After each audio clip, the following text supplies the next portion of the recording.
Hey everyone, we're back in another video. Yes, we are. And today we're talking about what is an NHL offer sheet, fully explained deal. Let's get into it, what it means. And we just had one the other day, yesterday, actually, Spirit Kakinemi for that 1 year, $6.1 million by the Hurricanes, tendering a offer sheet to him. But let's get into what an offer sheet is, how it works, and how you can be successful for offer sheet, and how you can also how you can fail for offer sheet at the same time. For both of those options for sure. So, looking at some previous offer sheets through the years, what we had a couple. I know mostly though a lot of them were in the 90s, early 2000s we have, but I tried to pick ones more recently that we have had. The one I picked was 2010, was the earliest I have gone, with Nicholas Jomerson, 4 years, $14 million. This one wasn't bad. The Hawks, of course, had him, and then the San Jose Sharks came out and said, I like to pay him this much, and the Sharks got denied here, and the Blackhawks matched it.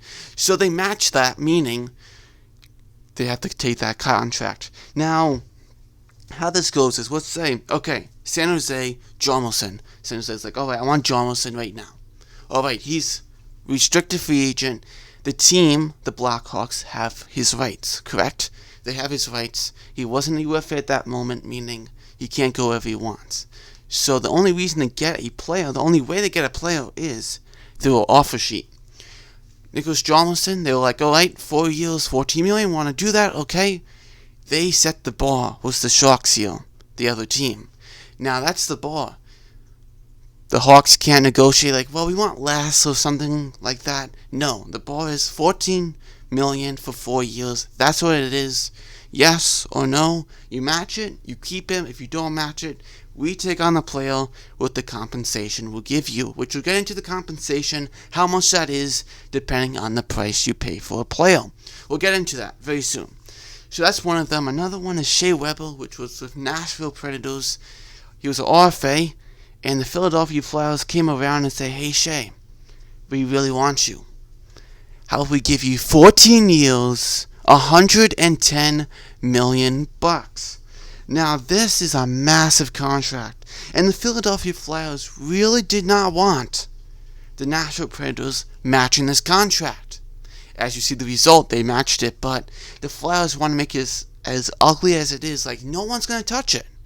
But they did. And this was a contract they got, it's just a long contract. And this contract still has 6 years left, knowing that Shea Weber was going to go on the LTIR and all that of his multiple injuries he has. But he still goes with a $7.8 million contract.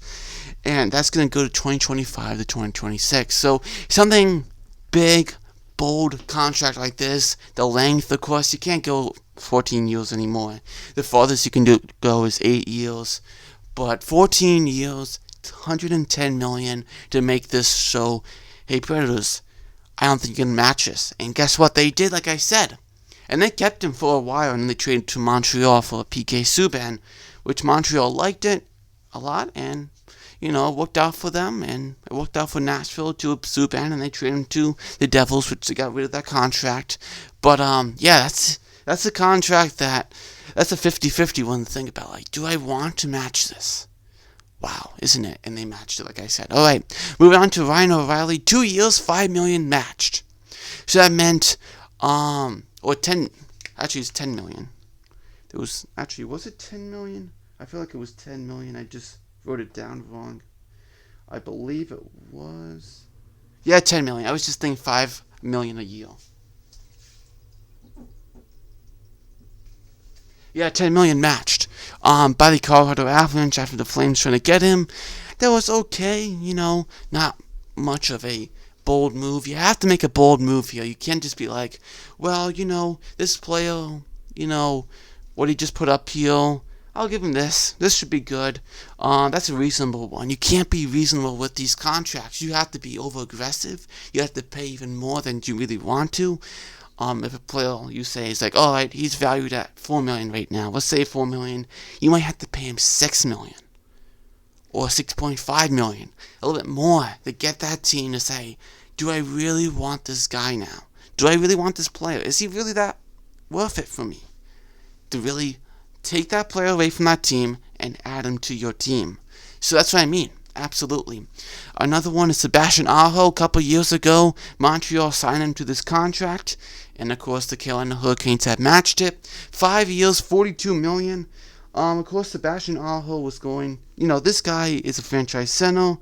The Hurricanes know this is a franchise center. Absolutely, 24-year-old right now. $8.46 million. The thing that they really thought might kill them is the bonuses.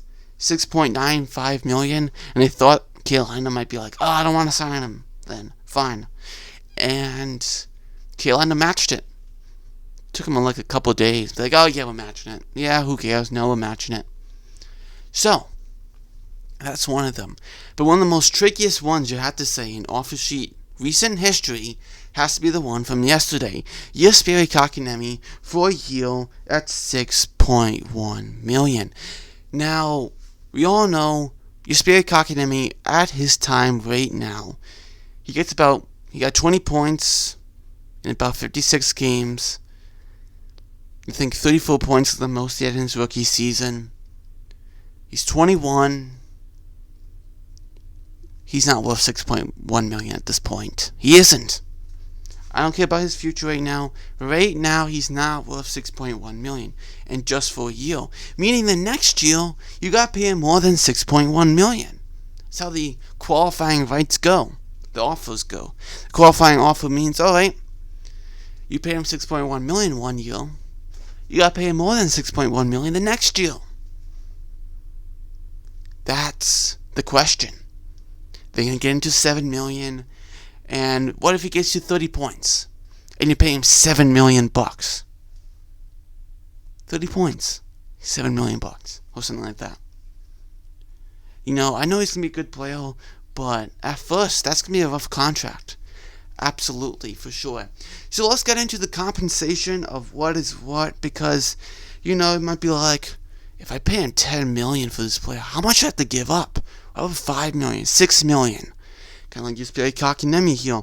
So let's get into it. I'm going to look up my offer sheet calculator here. And let's get into what it is, okay?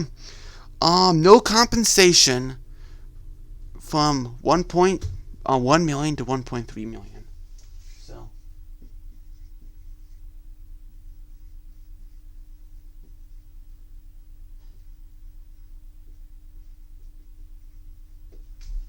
no compensation meaning, okay, you don't have to pay anything, let him go, which, you know what? 1.13, sorry, my bad. 1.3 million. So, that means, alright, no one's gonna do those. It just doesn't happen. Okay, 1.3 million.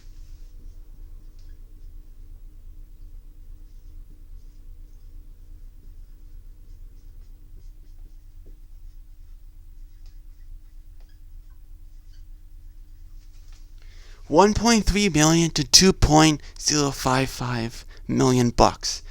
1/3 round pick. Still, no one really does that whatsoever. That's not a thing, really. So we'll go to the next one, 2.055.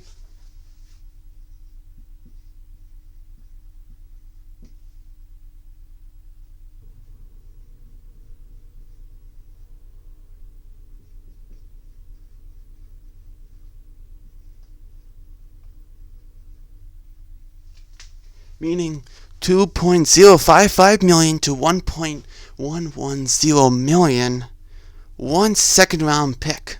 Okay, that is the compensation. Now we start to get into some of them that start to be like, okay, here we go. This is where it starts to get a little like, alright, this is where we're getting to territories of what we've seen in the past here. Okay, starting off, here we go. 4.110 to 6.166.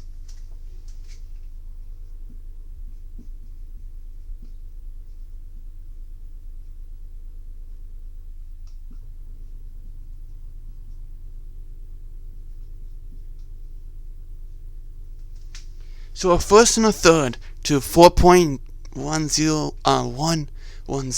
to 6.1 million. A first and a third, okay?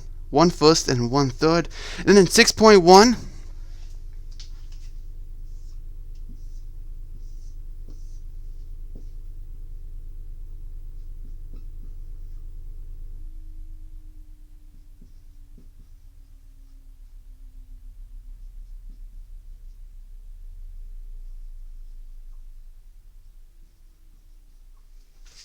and then from 6.1 million to 8.2 million, 1 first, 1 second, 1 third. The rest I'm not going to write down, there's 2 more.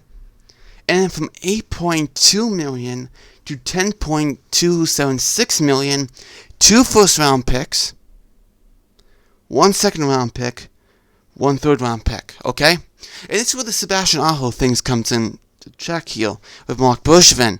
He got this one right here. That one right there. He stayed in that first, second, and third, because if he went any higher than 8.2 million, yes, he'll be paying 2 first, 1 second, and a third. That's a lot to pay for him. And then 10.2 million plus 4 first round picks. So no one has gotten to 4 first round picks. That's a lot to pay for one player like that. So we'll see what happens. Definitely just be Kotkaniemi, but just to break this down, what it is. So if you do lose a player to OFA, you know, an OFA player with a offer sheet, tender to offer sheet like Jesperi Kotkaniemi, you will get something back in return.